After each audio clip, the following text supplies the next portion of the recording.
अज्ञानतिमिरन्दस्य ज्ञानञ्जनशलाकया चाक्षुरुन्मिलितं येन तस्मै श्रीगुरवे नमः।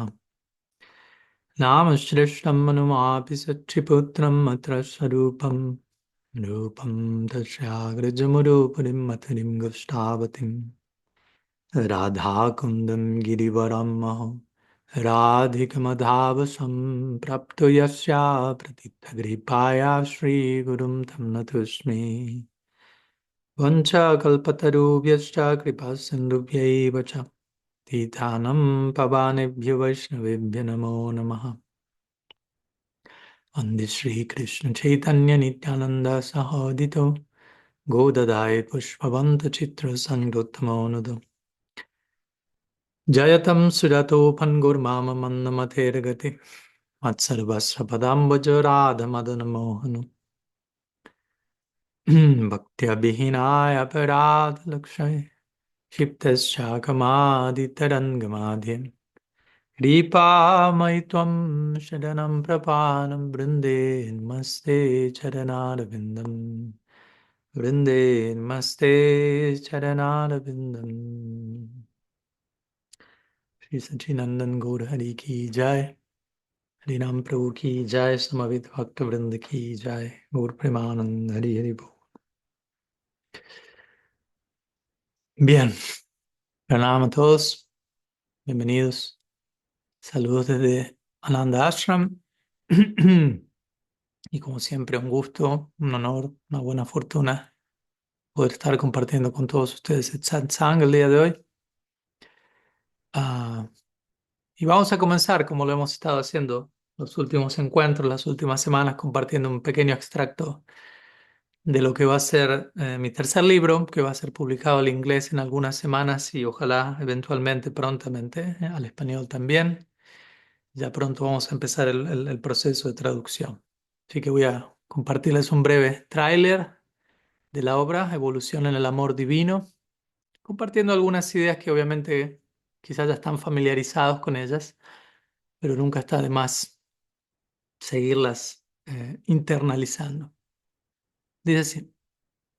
Esto proviene del capítulo 3 del libro, que habla acerca del potencial del alma, ¿no? Son 4 partes. La primera habla del amor en constante evolución, luego habla de cómo Dios en sí mismo se encuentra en constante evolución, siendo amor, y luego el tercer capítulo es el alma y el potencial del alma también abierto a una constante expansión y despliegue en el amor divino. Y luego el cuarto capítulo habla de la energía material y cómo la materia aparentemente inerte se encuentra en su propia forma de constante evolución y despliegue. Entonces, esta sección es el capítulo 3 sobre el potencial del alma, dice así. Aquellos que están profundamente inmersos en el amor ya han alcanzado su destino deseado. Y sin embargo, tales personas reconocen que no existe un punto final, ya que el amor se expande sin fin. Esta comprensión es central en la tradición del Bhakti, la cual enseña que ya hemos llegado a nuestro destino último desde el mismo comienzo. ¿Mm? La práctica del Bhakti existe únicamente por el bien de más Bhakti, sin que haya algo más allá de ella. Como expresó bellamente Srila Sridhar Maharaj. Una cita de él dice: la capacidad de nuestra entrega aumentará. A medida que sirvamos, se nos dará una mayor capacidad y disposición de servicio como retribución. De este modo, nuestra capacidad de entrega se incrementará más y más una y otra vez. Fin de la cita.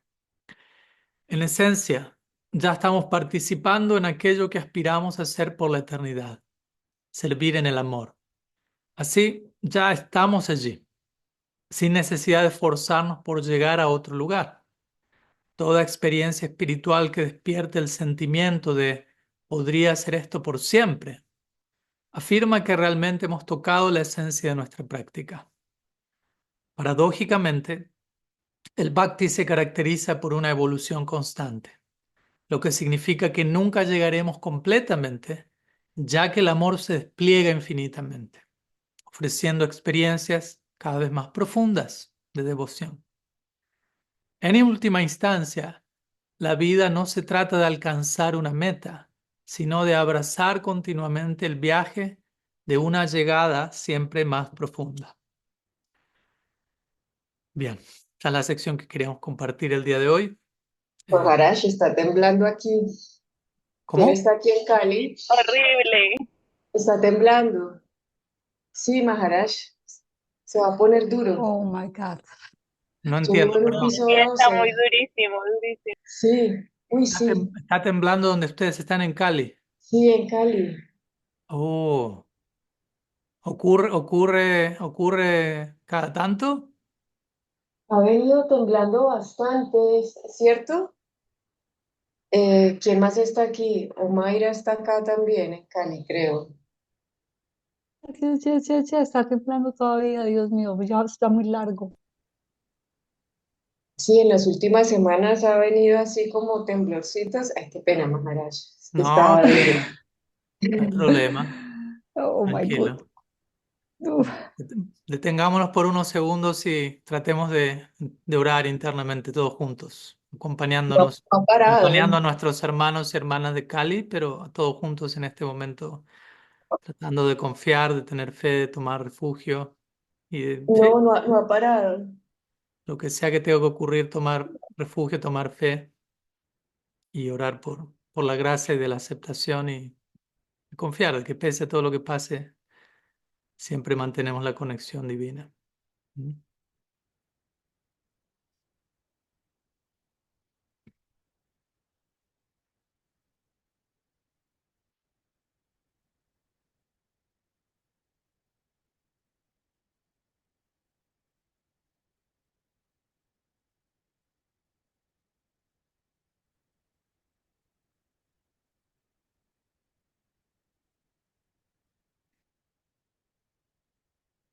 Bien, tratamos de orar enviando, ¿sí?, los mejores deseos y también la mayor capacidad de sobrellevar situaciones, sea que sea un temblor externo, un temblor interno, catástrofes, tragedias por dentro, por fuera, en diferentes direcciones. Eh, Obviamente, dentro de lo que podemos hacer para evitarlas, lo haremos y dentro de lo que algo escapa a nuestro control, poder seguir adelante, confiando, con refugio, con guía, con esperanza. Y por favor, siéntanse libres, sí. Especialmente aquellos que están en Cali, si por X razón necesitan desconectarse del encuentro y tomar algunas medidas más prácticas, háganlo, pero al mismo tiempo quizás en un sentido no hay mejor lugar y momento que este para atravesar la situación que se te puede estar dando en este momento. Siéntanse libres como mejor lo sienten. Pero gracias por compartir, ¿no? Una manera de acompañarnos de diferentes formas en los diferentes aspectos de nuestro viaje. ¿No? Y pese a todo lo que pueda estar ocurriendo en nuestra vida, recordarnos lo que acabo de leer, que de alguna manera tenemos la chance de practicar bhakti. Y bhakti es sí, el intento por amar a Dios y amarlo todo en relación con el Ser Supremo. Y si desde el día uno ya somos introducidos a esa idea, en un sentido la meta ya llegó a nosotros. No es tanto nosotros tenemos que llegar a una meta y que nuestra práctica, nuestra vida se vuelva una competición, una obsesión por llegar del punto A al punto B, sino celebrar, sentir la fortuna, el agradecimiento de el amor divino ha golpeado a mi puerta y me ha atrevido a abrir esa puerta. Y bueno, estoy abriendo la puerta a un potencial, a un horizonte de esperanza, de influencia, de efecto, de tantas cosas. Mm, Bueno, Gracias, Maharash. no, no, por favor. Gracias por hacernos parte de la experiencia local allí, ¿no? Para eso estamos, ¿no? Sí, Para muchas ojalá gracias. Estoy viendo. estar todos dispuestos para acompañarnos el uno al otro en lo que sea que necesitamos ser acompañados. Perdón, Víctor. Muchas gracias. Estoy No, por viendo. favor. Muchas gracias, de verdad. No, por favor. El hecho de que lo hayan compartido para mí también deja en claro que se sienten lo suficientemente en confianza como para compartir eso abiertamente. Y eso es importante también. Esa confianza es la que necesitamos ya, cultivar todos Sí, en medio de todo, en medio de especialmente situaciones en la vida donde claramente se nos muestra que no tenemos el control de lo que puede estar ocurriendo, poder al mismo tiempo mantenernos alineados y conectados y saber que hay algo que está por encima de lo que sea que esté pasando, algo siempre más profundo, algo siempre más amplio, algo siempre más amoroso de cómo podemos estar percibiendo las cosas. Y sé que es fácil decirlo y otra cosa estar en la situación, pero bueno, yo creo que a todos nos tocan situaciones de una u otra forma difíciles y allí es donde se nos invita a ahondar en nuestra conexión con lo divino, nuestra fe, nuestro refugio. ¿Mm? Y a tener una experiencia como Krishna, el Ser Supremo, no falla y se encuentra allí para acompañarnos siempre. Así que bueno, nuevamente gracias a todos y luego esta pequeña introducción.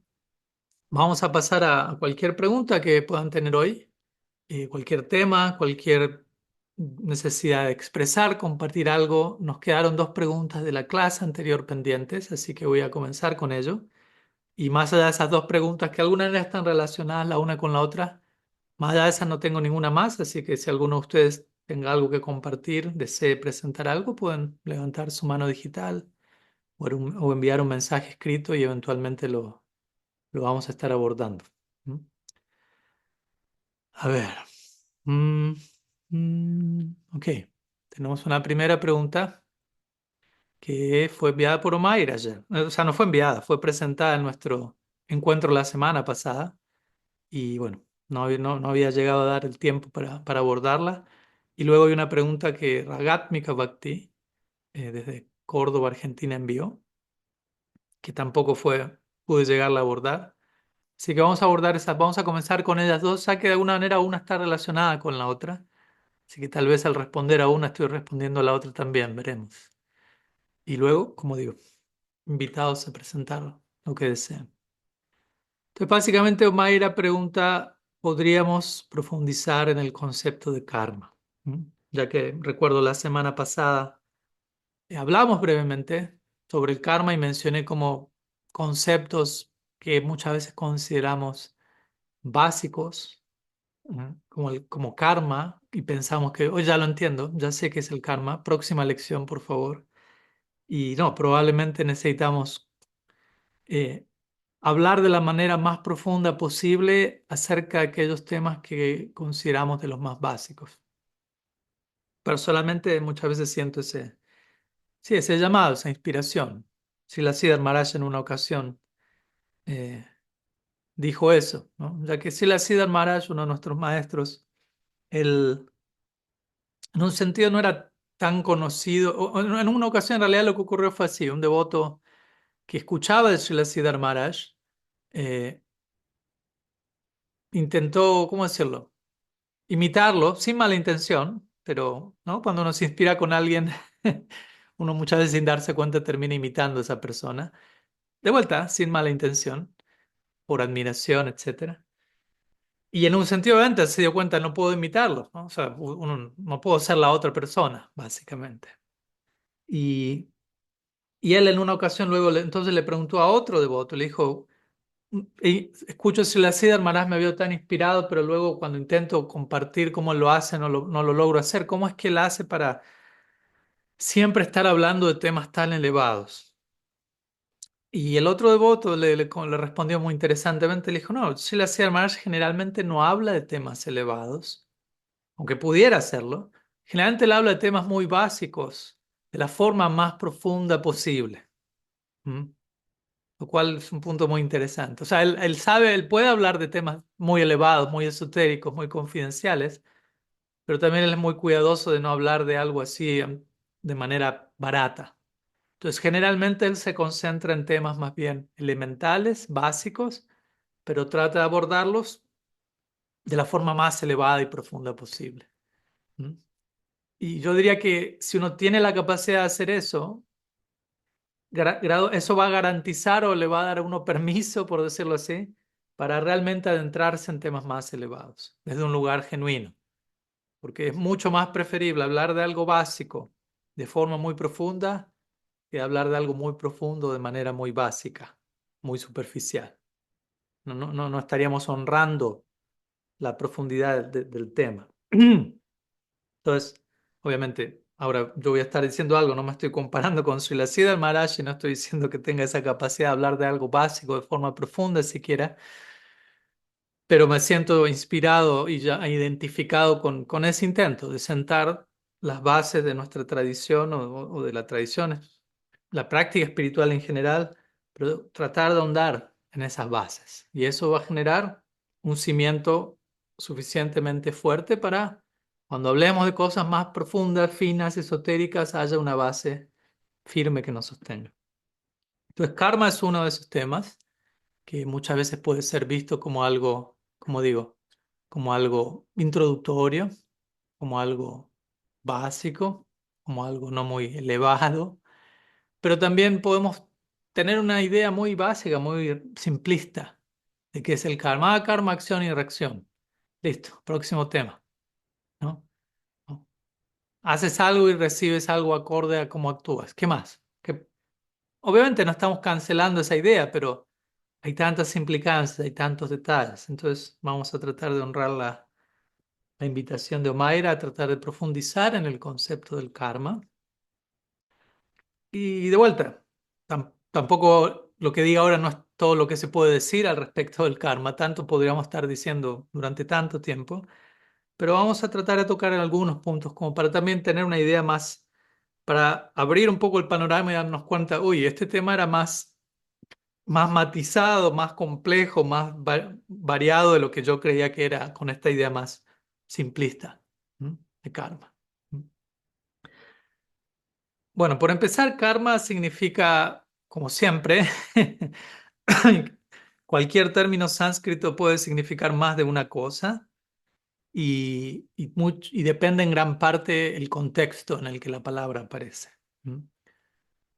Dependiendo qué otras palabras hay antes y después, podemos entender a qué nos estamos refiriendo con, en este caso, karma. ¿Mm? Aunque a veces uno puede decir karma es la ley de acción y reacción. Sí, pero no necesariamente siempre karma significa eso. ¿Mm? Por ejemplo, Bhagavad Gita, capítulo 4, verso número 9. Para aquellos que no me creen, pueden ir allí, les doy la referencia. Allí Krishna dice, Janma karma chame divyam. Es un verso donde él está hablando acerca de la naturaleza de su nacimiento en este mundo. Avatar, el principio de Avatar, el descenso divino, Dios manifestándose en la tierra.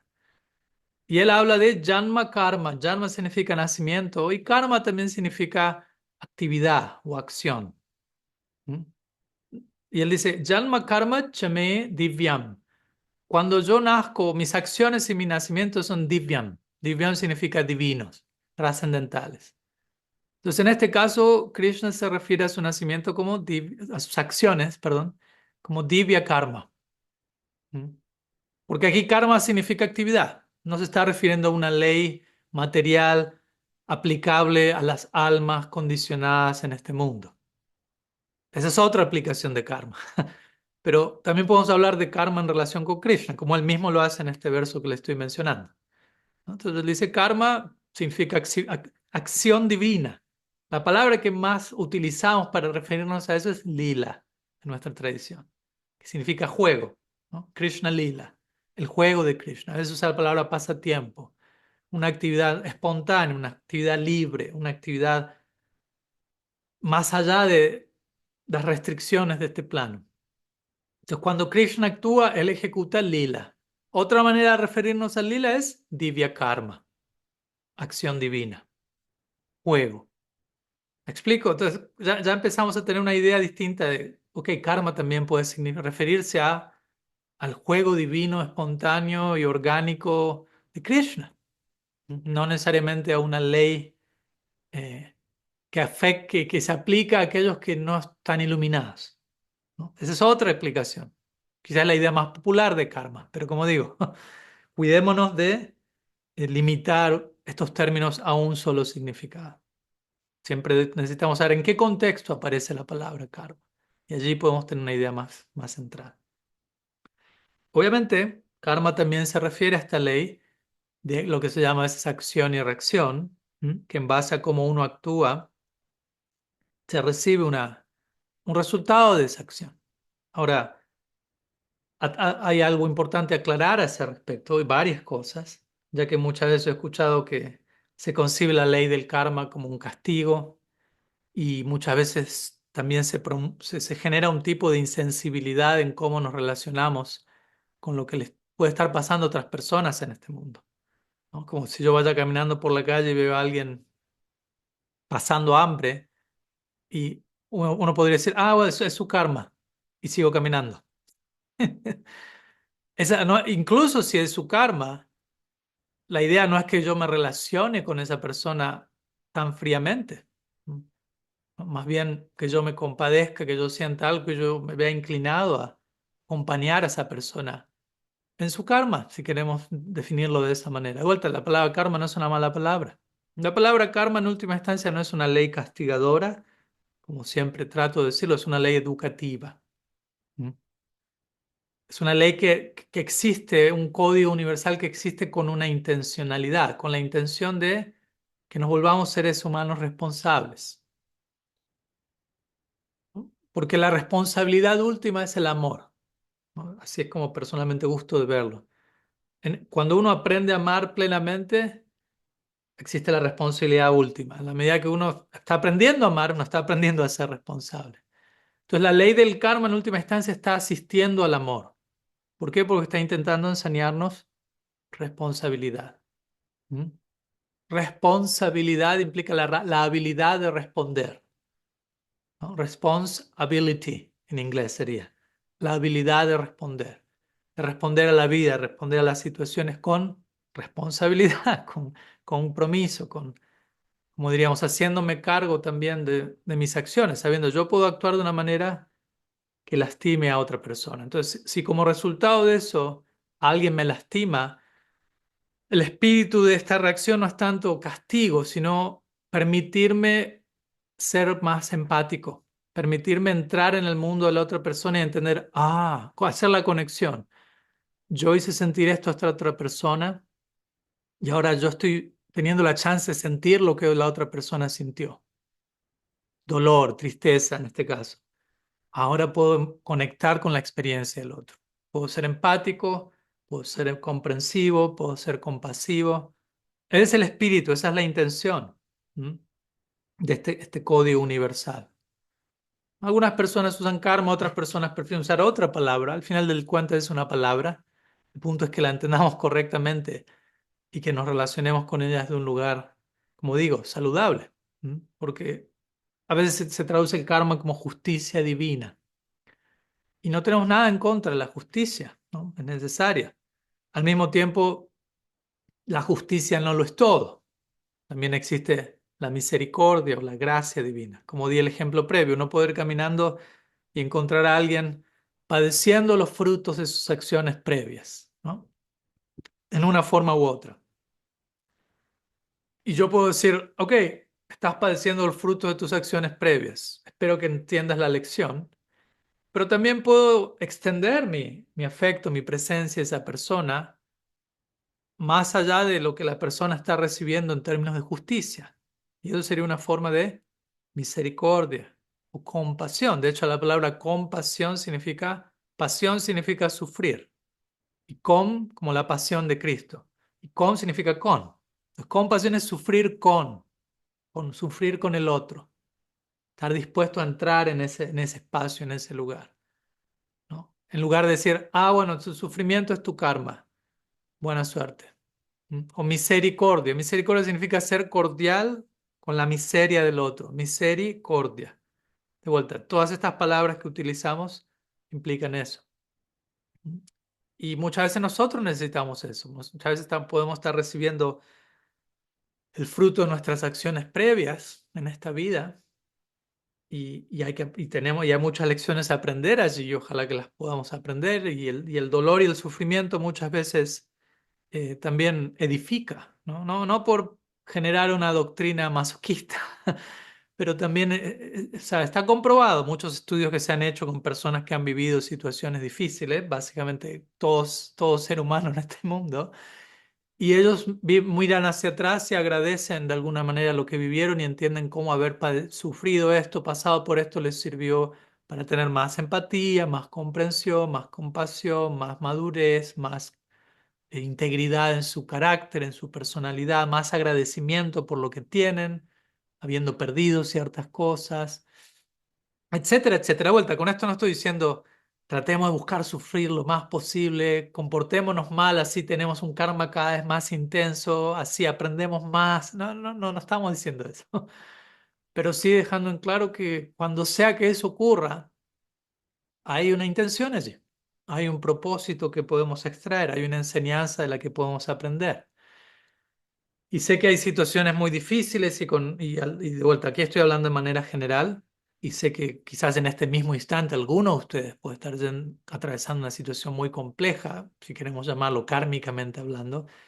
Y de vuelta, no quiero sonar insensible al decir estas palabras, pero vemos eso a lo largo de la historia, incluso ejemplos extremos, ¿no? Como, no sé, uno estudia el hombre en busca de sentido de Viktor Frankl, que él atravesó el holocausto nazi, que uno podría decir una de las situaciones más horrendas en la historia de la humanidad.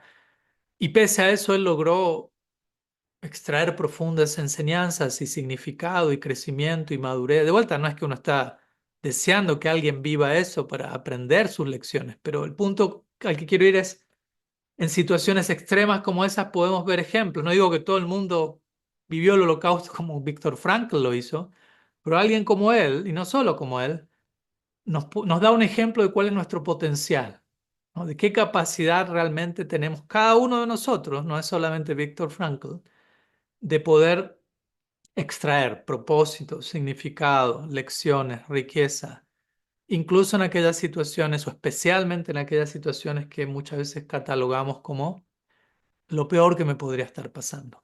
¿Mm?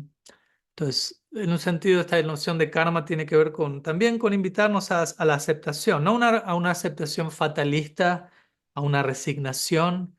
Bueno, es lo que está pasando, hay que aceptar.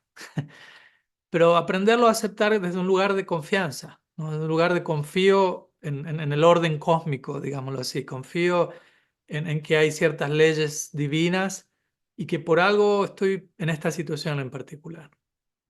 Aceptarlo, porque si me resisto a lo que está golpeando mi puerta, esa resistencia de por sí muchas veces se vuelve la mayor fuente de ansiedad. Obviamente no estoy diciendo que si podemos evitar cierta situación no lo hagamos. Me explico, si no sé, si el bebé el hijo de uno niño está por cruzar la calle y viene un auto, no es que voy a decir, bueno, aceptación, ¿no? Hago lo que está a mi alcance para prevenir ciertas situaciones de dolor, de peligro, etcétera. Pero cuando algo es claramente inevitable en mi vida y no tengo opción, por decirlo así, más que darle la bienvenida. O sea, obviamente tengo la opción de resistirme y de negarme a eso y de no aceptarlo, pero eso sigue estando allí. Y muchas veces, como dice el dicho, a lo que me resisto persiste, ¿no? Cuanto más me resisto a algo, más grande se vuelve eso, más intenso se vuelve. Entonces, la importancia de aprender a aceptar, ¿no? Situaciones y muchas veces situaciones que son dolorosas, ¿no? Sea que cosas que estén pasando por fuera, sea que estén pasando dentro de nosotros, cosas que tenemos que aprender a ver dentro de nuestra propia sombra y que hay que aprender a aceptarlo y luego integrarlo y sanarlo, etcétera, etcétera. ¿Mm? Y obviamente hay muchos, volviendo a la idea del karma, hay muchos argumentos que distintos filósofos presentan, ¿eh? Tanto en contra como a favor del karma. Algunos dirán, bueno, en nuestra tradición hablamos de diferentes vidas, ¿no? La idea de karma está muy ligada a la noción de reencarnación. Entonces, algunas personas dirán, bueno, si alguien nace en esta vida en una determinada situación, eso también está ligado a actividades de la vida previa.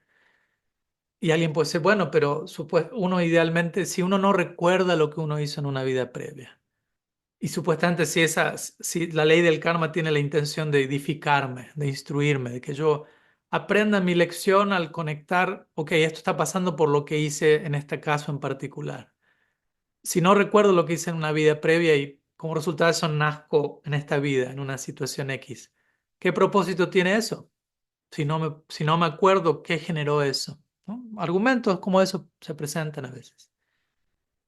Y uno obviamente podría decir varias cosas. Por empezar, una sería tener memoria y capacidad de recordar lo que uno hizo en una vida previa o en varias vidas previas, pero incluso una puede ser abrumante, puede ser complejo, ¿no? Puede ser demasiado. Ya a veces recordar ciertas cosas de esta vida es too much, demasiado. Quiere decir, otra vida más sumarle a eso, y otra vida más, y múltiples, o sea, traten de imaginarse el efecto de colapso y parálisis que eso podría generar, ¿no? O imagínense, no sé, en esta vida algunos de ustedes están casados con alguien, pero tienen plena conciencia y recuerdo de haber estado casados con alguien más en la vida previa. Y que en cierta parte eso puede afectar mi matrimonio en la vida actual también, ¿no? Hay toda una serie de consideraciones complejas que uno tiene que analizar a la hora de promover la ventaja de recordarlo todo. Y por otro lado, yo diría, no es que uno necesariamente tiene que acordarse de lo que uno hizo para uno hacerse cargo de lo que uno hizo. Por dar un ejemplo, en esta vida una persona X, Roberto, personaje ficticio, no estoy refiriéndome a nadie en particular, por favor no se lo tomen personal. Roberto esta noche se dirige a un bar, a una taberna local, se emborracha, utiliza su libre albedrío para decidir consumir alcohol en medidas excesivas y termina peleándose con alguien y termina golpeando a alguien violentamente, innecesariamente. Pero él no se recuerda nada de eso porque estaba tremendamente borracho. Entonces al otro día él se levanta y se entera de que le han puesto una denuncia en el departamento de la policía por violencia. Y él dice, no, yo no hice nada. ¿Cómo no hiciste nada? Sí, mira, aquí y le muestran el video, ¿no? Había una grabación en la taberna de él golpeando salvajemente a esta persona. Dice, ah, bueno, pero no me acuerdo de que eso ocurrió. Estaba borracho. Sí, pero eso no quita que uno hizo eso. ¿Me explico? Entonces, que uno no tenga memoria de ciertas cosas no quiere decir que uno no las haya hecho y que uno no tenga que responder. Entonces, de ese lugar uno también puede decir, y obviamente llega un punto en donde, como digo, y tener memoria de todo para solamente recién ahí confiar, también puede ser abrumante, puede ser demasiado. Si uno dice, bueno, no, quiero recordar todo en detalle para saber que cada cosa que me ocurre tiene su origen en esto. Ok, aquí tiene el recuerdo de todo eso. Y uno dice, no. Tampoco quiero eso. Bueno, entonces llega un punto en donde tenemos que aprender a entender cómo funciona esta ley, estos códigos, observarlo y aprender a confiar, ¿no? Y a tomar responsabilidad y a obrar en conformidad. ¿Mm? ¿Qué más? Varias cosas más podríamos decir. Obviamente, eh, varias cosas. Eh, dos más voy a decir.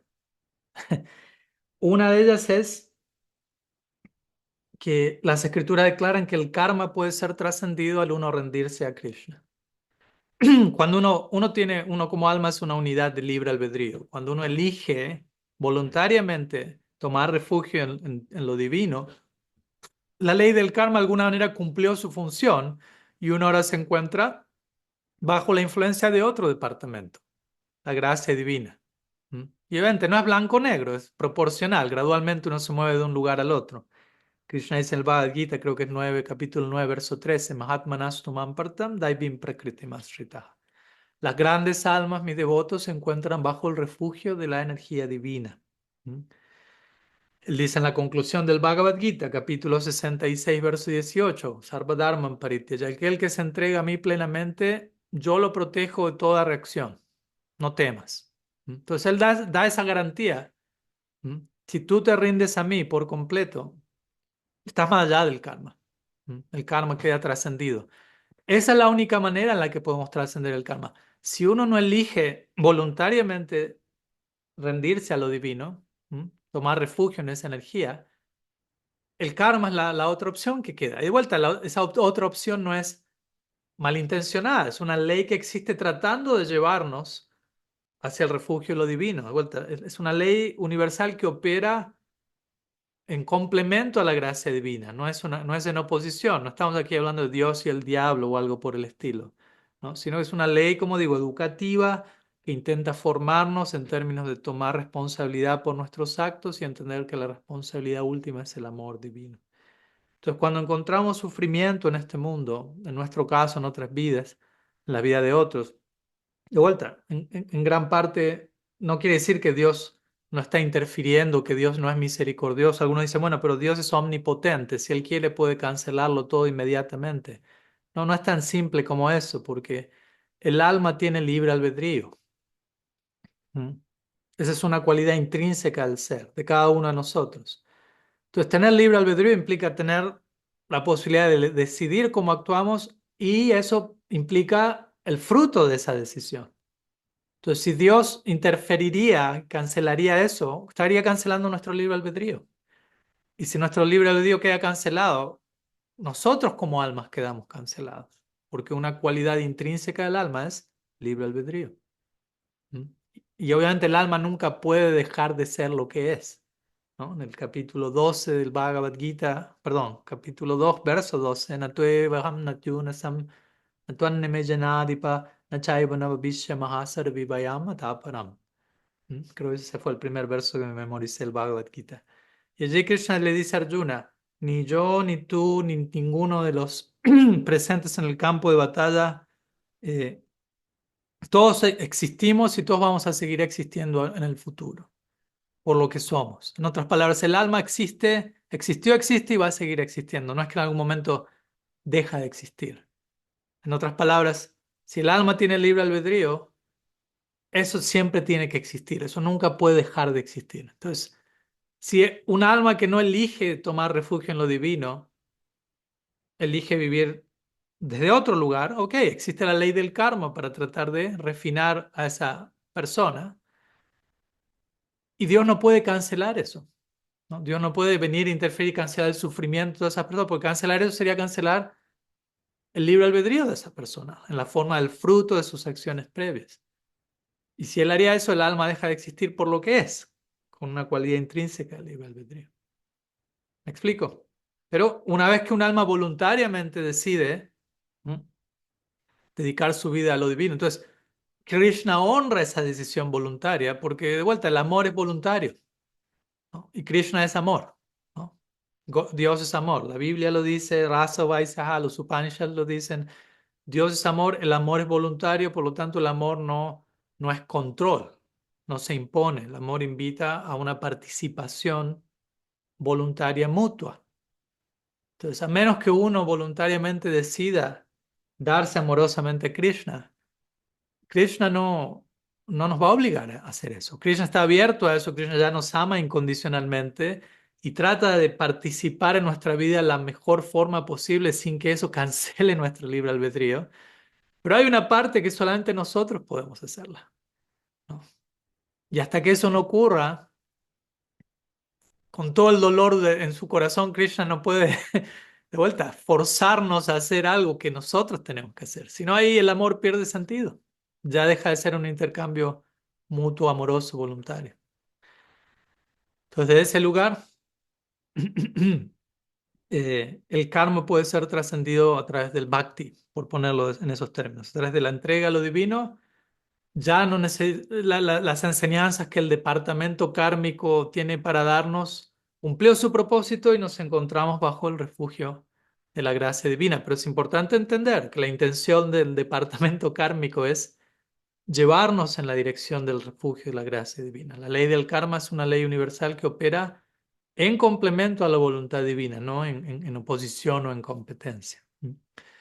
Bueno, algunas ideas, como verán, hay mucho más para decir, pero quería al menos tocar algunas perspectivas del concepto karma para no quedarnos solamente con una definición de dos, tres, cuatro palabras. Y antes de pasar a la próxima pregunta, como estuvimos haciendo las últimas... Gracias. ¿Sumó, Mayra, se entiende? Gracias, sí, muchas Bueno, gracias. gracias por la pregunta.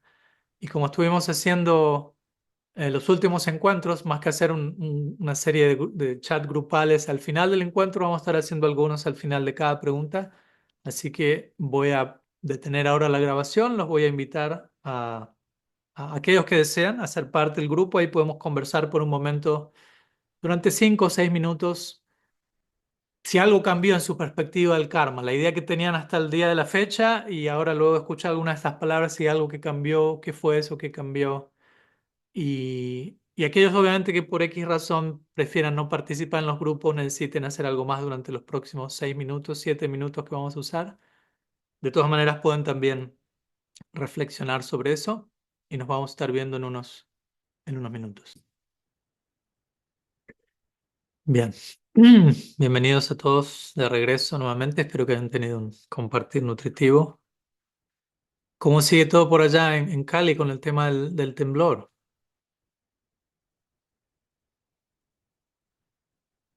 Todo está muy bien, pareciera. Bueno, Sí, como No que ha vuelto Bogotá a está temblar muy duro. más. Bogotá fue el Sí. epicentro y fue muy duro en Bogotá también. Y han evacuado como los edificios altos. mm, Oh my God. Fue 6.4 en Bogotá y como yo vivo en un No. piso 12 también se sintió súper duro. No sé cómo no mm, me levanté y me fui, Maharaj. Qué pena que yo creo que todo se mm, quedó en la grabación. mm. Muchas gracias. Bueno, bueno, ahí me voy a contactar luego con también algunos amigos allá en Bogotá, a ver cómo Sí, en sigue. Bogotá fue muy duro. Estaba hablando de Cacalta, que fue muy duro. Me Mm, siento. Ay, ok. yo ahí en el Sí, epicentro, a llamar a mi familia también. Wow. Muchas Mm, tuvo que gracias. haber sido muy duro porque si ya hablamos de Uf, de 6.4 tuvo que haber 6. sido duro. Y que mm, duró, y que duró bastantico porque a veces Sí, cuando sí. alcanzó a dar hasta media ronda. mm. Bueno, gracias por el informe. Seguimos orando y Ah, deseando lo mejor a nuestros hermanos en Bogotá, ahora más específicamente, pero bueno, a todos. Gracias. Bueno, sigamos con otra pregunta, que es la pregunta de Ragatmika Bhakti enviada la semana previa, que como les decía, de alguna manera está relacionada con lo que acabamos de mencionar hasta ahora, pero tiene su propio matiz y podemos sumar algo allí. Y la pregunta dice sí. Dice, una vez que el alma en este cuerpo eligió o aceptó seguir esta encarnación al servicio de Krishna, ¿el libre albedrío cambia o se modifica en alguna forma? O en algún punto, perdón. Entonces, de alguna manera está relacionado al tema anterior. En este caso, hablando más puntualmente, bueno, en el momento en el que uno decide, un alma X en esta vida en particular, dedicarla al servicio de lo divino, ponerse, en otras palabras, como decíamos hace un rato, bajo el refugio de, del Bhakti Shakti, de la energía devocional, de la gracia divina, como queramos llamarlo. ¿Qué ocurre con el libre albedrío de uno? ¿Cambia? ¿Se modifica? Entonces, como mencionamos, ¿no? Una de las cualidades intrínsecas del ser, Jiva Goswami describe eso en su Paramatma Sandarbha. Hay Él describe allí 21 cualidades inherentes al alma, que hacen al alma, que definen quiénes somos. Sin una de ellas ya dejamos de ser lo que somos, básicamente. Entonces, una de ellas es Kartritva, que básicamente se traduce como libre albedrío. ¿Mm? Entonces, en todas nuestras etapas tenemos libre albedrío. Sea que seamos un alma condicionada, sea que seamos un alma liberada, sea que estemos en proceso de transición desde un lado al otro, siempre existe un punto en el cual podemos decidir, podemos tomar una decisión en una dirección o en otra. No solo podemos tener experiencias conscientes, personales, pero podemos tomar una decisión. Especialmente, y esto lo hablamos, recuerdo, no sé si fue la semana previa o 2 semanas atrás, cuando Diego hablamos sobre diferentes especies animales, especies humanas y el alma en diferentes especies y cómo la conciencia, incluso el libre albedrío, puede tomar diferentes formas. No voy a volver a repetir todo lo que dije ese día. Pero bueno, estamos hablando en este caso un alma en este cuerpo. Asumo que la pregunta implica un alma en cuerpo humano. Entonces decide dedicarse a Krishna. Porque uno podría definir el libre albedrío de manera muy simplista entre, ok, el libre albedrío implica puedo elegir servir a Krishna o no servir a Krishna. ¿Mm? Entonces, ¿qué quiere decir? Que mientras una vez que elijo servir a Krishna, ya elegí y ya no tengo más libre albedrío de allí en adelante. No, no. Ya que el libre albedrío no solamente significa elegir servir a Krishna, no, sino que una vez que elijo amar a Dios, sigo eligiendo en detalle cómo amarlo, ¿no? Yo creo que todos tenemos esa experiencia, ¿no? Por ejemplo, una madre tiene a su hijo, elige amar, elige tener a su hijo, elige amar a su hijo, pero dentro de esa elección, amo a esta persona, hay tantas otras microelecciones, por decirlo así, decisiones dentro de la elección amplia de amo a esta persona. ¿Cómo lo amo? ¿Cómo expreso mi amor a esa persona? A cada momento, ¿no? Es continuamente una decisión, una elección, una expresión del libre albedrío. De hecho, cuando usamos la expresión libre albedrío, obviamente la pregunta que inmediata que viene es ¿qué tan libre es nuestro albedrío? Porque en un comienzo, si uno no se encuentra bajo ciertas leyes o influencias, obviamente hay ciertas cosas que nos arrastran en ciertas direcciones. No quiere decir que se acabó el libre albedrío, pero que quizás nos encontramos demasiado vulnerables a ciertas influencias que no informan nuestro libre albedrío de la mejor manera. Pero cuando uno decide conscientemente tomar refugio, en lo divino, podríamos decir que allí es donde el libre albedrío alcanza su máxima expresión. Cuando uno decide refugiarse en el amor divino, ahí es donde el alma alcanza su pleno potencial, básicamente, ¿no? Como hablamos siempre, el alma no puede ser separada de su potencial, de todo lo que puede llegar a ser. ¿Mm? Entonces, nuestro potencial, el alma, como decíamos, en un sentido, una cualidad intrínseca del alma es libre albedrío. Por otro lado, otra cualidad intrínseca del alma es somos una unidad de potencial. No podemos ser definidos separados de todo lo que podemos llegar a ser. ¿Mm? Entonces, el punto es, si todo lo que puedo llegar a ser tiene que ver, ok, ¿qué es el alma en el marco del amor divino? Entonces, mi libre albedrío también tiene que ser visto en su pleno. ¿Cuál es el máximo potencial del libre albedrío? Eso se va a expresar en la medida en que me pongo bajo el refugio del amor divino. Cuanto más me refugio en la gracia divina, más libre soy, ¿no? Pues libre albedrío implica estar libre de, ¿no? Estar libre de ciertas influencias que me limitan, ¿m? Que me afectan, que contraen mi conciencia, que no me mantienen, que no me dan, no me mantienen presente ante todo lo que puedo llegar a ser. Entonces, cuando tomo refugio en Bhakti, en la energía espiritual, en el amor divino, la gracia de Dios, como queramos llamarlo, eh, es el mejor uso que puedo dar del libre albedrío. Y dentro de ese marco puedo luego elegir en tantas formas, como cuando uno escucha, no sé, la narración la narrativa del lila de Krishna con sus amigos. Y cada uno de ellos tiene su libre albedrío. No es que todos están ahí, son robots que, con lo que tú quieras, Krishna, yo lo hago. No necesariamente, ¿no? Cada uno de ellos tiene sus gustos, pero todos sus gustos complacen a Krishna, ¿no? Como cuando Krishna está sentado con sus amigos teniendo un picnic. No es que Krishna le dice, bueno, ¿cuál es su preparación favorita? Y todos dicen, la que sea favorita tuya, Krishna. No, cada uno tiene sus gustos. A mí me gusta más esto, a mí me gusta más.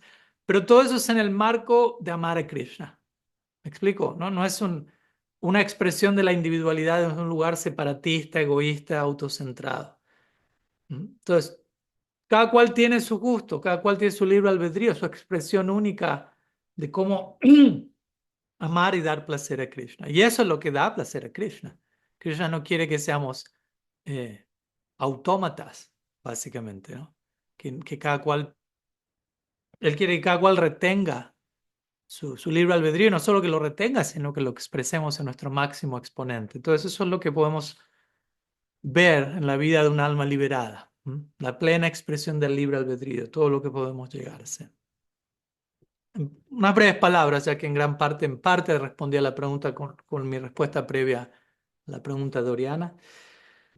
Y vamos a pasar a una siguiente pregunta. Vamos a pasar por alto los cuartos privados en este caso. La idea no es tampoco ir al cuarto privado después de cada pregunta. Y también hoy tengo otro encuentro luego, así que hoy quizás lo voy a hacer un poco más breve que lo usual, pero vamos a abordar una pregunta más, que es la pregunta de Valeria. Veo que también Ciro Dakashai Bish me envió una pregunta, veo que Oriana levantó su mano. Quizá lo dejamos para la semana próxima si me dan permiso.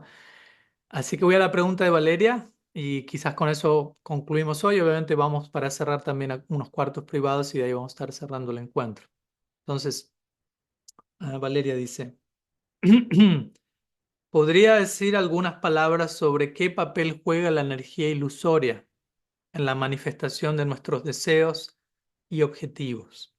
Sobre todo, si esos deseos corresponden al anhelo del alma, en otras palabras, anhelos espirituales. Ok, creo que entendí la pregunta, pero por las dudas, Valeria ahí me avisará si no la entendí debidamente. Son temas relacionados a lo que venimos hablando hasta ahora. Entonces, cuando hablamos de la energía ilusoria, otro término importante siempre a aclarar, así como hablamos de karma y tratamos de aclarar, karma no es una ley castigadora. ¿Mm? Entonces, cuando hablamos de maya, a veces la palabra que se invoca en sánscrito es maya. Maya no es una energía malvada, por decirlo así, ¿no? No es una entidad que se encuentra deseando lo peor para nosotros, por decirlo así. ¿Mm? No es alguien que está compitiendo con Krishna. Maya Shakti es una energía, la energía material. Y todo Shakti se encuentra subordinado a Shaktiman, a la fuente energética. Un nombre de Krishna es el supremo Shaktiman, la fuente de toda energía. Y luego existen las energías, ¿no? Es una manera de hablar de la realidad de forma muy simplificada. Shaktiman y Shakti, la fuente de toda energía y las energías. Las energías son el amor divino, las almas y la materia. Por ponerlo en manera muy resumida, Swarup Shakti, Tatasta Shakti, Maya Shakti y Krishna Shaktiman, la fuente de toda energía. Y todas las energías están conectadas a la fuente de toda energía, existen en servicio a ello. Entonces, Maya Shakti, y esto es descrito en varias partes de las escrituras y especialmente el último capítulo de Personalismo Radical lo dedico a ello. Ahí describimos cómo Maya Shakti, la energía material, es sagrada. Es una Vaishnavi, diría Vishwanath Chakravarti Thakur. Es una devota sirviendo a Bhagavan, al Ser Supremo. Por lo tanto, debemos tener mucho cuidado de no ofenderla, de no considerar, no, Maya Shakti es malvada, está en contra mío, está buscando la chance de hacerme caer a cada momento. A veces he escuchado que se la describe en esos términos, pero en verdad Maya Shakti está en servicio a Krishna. La energía material es una energía sagrada. Entonces, cuando se usa la palabra energía ilusoria, ¿m?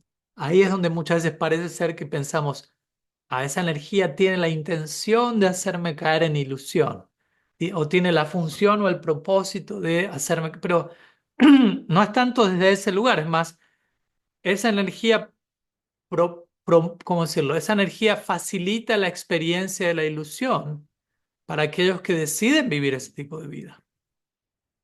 De vuelta, tenemos que analizar todo eso de manera que seamos responsables con nosotros mismos, porque si no es fácil entrar en la mentalidad de víctima. Debido a Maya Shakti me encuentro en ilusión, si no fuese por Maya Shakti no estaría en ilusión, soy una víctima de la energía ilusoria. Pero no, Maya Shakti es una energía que facilita la experiencia de vivir separado de Krishna, que no es posible, por eso se lo llama ilusión, no es posible, pero muchas veces en nuestro libre albedrío elegimos una vida imposible, elegimos tratar de ser el centro, elegimos que todo gire alrededor de nosotros, elegimos tratar de que eso sea así, porque no es posible. Entonces Maya Shakti es esa agencia que facilita esa experiencia, porque de vuelta, si esa opción no existiría, no podemos hablar del libre albedrío, como hablábamos hace un rato, ¿no? Y si no hay libre albedrío, el alma no es lo que es, porque el alma es una unidad de libre albedrío. Y libre albedrío implica la posibilidad de elegir. Dijimos hace un rato, Dios es amor, el amor es voluntario, y si el amor es voluntario, implica que tiene que haber más de una decisión, aparte del amor. ¿Me explico? No es que Krishna es Dios, Dios es amor, el amor es voluntario. Entonces Krishna me dice, bueno, puedes amarme. Puedes decidir amarme, el amor es voluntario. Y si yo le digo, bueno, ¿y qué otra elección hay disponible? Y él dice, no, no hay otra elección disponible. Obviamente en ese caso sería absurdo decir entonces que el amor es voluntario porque no tengo otra opción. Entonces, si no tengo otra opción, ¿qué tanto estoy eligiendo? Si no me queda otra. Entonces, para que realmente el amor sea voluntario, tiene que haber más de una opción. Y esa segunda opción, aparte del amor, tiene que ser lo suficientemente diferente al amor para que sea una otra opción realmente. Y esa otra opción es la que Maya Shakti facilita, ¿no? Es ese departamento que permite uno experimentar el fruto de uno elegir algo diferente al amor. De vuelta, es una necesidad ontológica, es necesario que eso exista para que el amor sea algo voluntario, porque si eso no existiría, no hay otra opción aparte de esto. Y allí automáticamente el amor deja de ser lo que es, se contradice a sí mismo porque se vuelve algo que es la única opción, entonces ya no es voluntario. Y si el amor no es voluntario, ya no es amor. Y si el amor ya no es amor, Dios ya no es Dios, porque Dios es amor. Espero que se entienda la idea, ¿no? Entonces ahí es importante entender la relación entre todas estas ideas y cómo al hablar de Dios, del amor, de Maya, del libre albedrío, tenemos que aprender a hablar de cada uno de ellos de manera que no se contradigan el uno al otro. Porque muchas veces podemos insistir en un tema, que vamos a hablar del libre albedrío, vamos a hablar de Dios, de la omnipotencia o del amor. Y si insistimos demasiado desde un lugar muy extremo, probablemente terminamos anulando, cancelando, contradiciendo los otros elementos, como dije, el elemento voluntario, el amor, el libre albedrío, lo que fuere. Entonces, ahí es donde viene el arte de saber hablar de cualquiera de estos temas de forma de que no se contradigan con los demás. Entonces, cuando un alma voluntariamente decide rendirse a Bhagavan, como digo, Maya Shakti está honrando esa decisión. El Bhagavatam dice Maya Shakti en un sentido está avergonzada de ofrecer su servicio, de facilitar la experiencia ilusoria. No es que, indicando, no es que ella quiere eso, no es que ella tiene la intención de ponernos en ilusión. Ella desea que sirvamos al mismo amo que ella está sirviendo, Krishna. Ella es una Vaishnavi ya. Nosotros somos los que no somos Vaishnavis todavía, por decirlo de alguna manera. Hablo por mí, ¿no? Entonces, la intención de Maya Shakti es llevarnos a la experiencia de servir a Krishna. Cuando un alma voluntariamente decide eso, obviamente Maya Shakti celebra eso, facilita eso, y lo que llamamos Mahamaya comienza a cumplir la función de Yoga Maya. ¿Mm? Llamémoslo ilusión espiritual o llamémoslo una energía que facilita el servicio a Krishna. En el Krishna Lila, Yoga Maya aparece personificada en la forma de Purnamasi, que es una dama mayor, que es como el guru de todo Vrindavan, que está continuamente haciendo diferentes arreglos para facilitar el lila de Radha y Krishna en Vrindavan, para facilitar oportunidades de servicio. Entonces ahí podemos ver estas dos fases, caras de la moneda, Mahamaya, Yoga Maya. En un sentido es la misma energía, pero dependiendo con qué actitud nos acercamos a ella, va a tomar una forma u otra. ¿Mm? En un sentido facilitando más directamente el servicio porque lo estamos decidiendo directamente, y en otros casos aparentemente generando ilusión, pero también porque nosotros estamos insistiendo en querer vivir ese tipo de experiencia. Entonces, permitiendo eso, pero permitiendo eso de tal manera con tal intención que gradualmente nos lleve, idealmente, a la conclusión de lo mejor que puedo hacer es tomar refugio en Krishna, como dijimos, ¿no? Y a veces podemos ser bien testarudos y nos pueden tomar mucho tiempo llegar a esa conclusión. Y de todas maneras, cada una de estas energías y departamentos siguen operando con esa intención, como siempre doy el ejemplo del GPS, ¿no? Uno dobla en la dirección equivocada y el GPS inmediatamente dice recalculando, ¿no? Comienza a plantear el escenario ideal próximo considerando nuestro error más reciente. Entonces, de la misma manera opera la voluntad de Krishna, de la misma manera opera Maya Shakti, todas estas agencias y departamentos que no están conspirando en contra nuestro, sino a nuestro favor. Entonces, en la medida que tomo una decisión errada, recalculando, se trata de generar el mejor escenario posible en base a mi error más reciente, para poder aprender la próxima lección y cada vez acercarme más y más a lo divino. Es que, en fin, algunas ideas que espero que sumen, Valeria, en relación a la pregunta. Muchas gracias por compartirla. Y vamos a invitarlos una vez más antes de concluir a unos cuartos privados, unos minutos más, donde pueden compartir entre ustedes también esta idea, ¿no? De cuál es la idea con la que ustedes generalmente quizás tenían acerca de Maya Shakti, la energía material, la energía ilusoria, y si algo se ha modificado al respecto y cualquier otra reflexión que quieran compartir al respecto. Así que voy a detener la grabación y nos vemos en un minuto luego de los cuartos privados, y aquellos que desean no participar en el cuarto privado pueden quedarse reflexionando al respecto. Nos vemos en un minuto para decir Gaura Haribol hasta la próxima sección. Bueno, bienvenidos de regreso y espero que hayan tenido un compartir nutritivo, una apertura con sinceridad, vulnerabilidad, inspiración, conexión, todas esas cualidades que necesitamos para sentir que pertenecemos, que somos parte de algo más grande que nosotros. Así que ojalá poder estar entre todos proveyendo esa oportunidad unos a otros. Y bueno, muchas gracias a todos. Vamos a estar dejando aquí por el encuentro de hoy, ya que tengo un encuentro en unos minutos nuevamente. Y recién caigo en cuenta que el próximo domingo en verdad no voy a poder estar presente, ya que voy a estar en un retiro donde no tengo conexión online. Así que la pregunta que quedó pendiente, las que quedaron pendientes, las dejamos de aquí a 2 semanas. Una semana de separación. Nunca está de más un poco de anhelo, extrañarnos y volvernos a encontrar de aquí a 2 semanas. Pero de todas maneras, en cualquier caso, quedamos en contacto como siempre. Muchas gracias por su presencia. Chaitanya Mahaprabhu ki jai. Shri Harinam Prabhu ki jai, Samaveta Bhakta Vrinda ki jai, Gaur Premanand Hari Bol, Hare Bol, Hare Krishna, Panchakalpataru Hare Krishna. Gracias, Maharaj. Vishnu Gracias.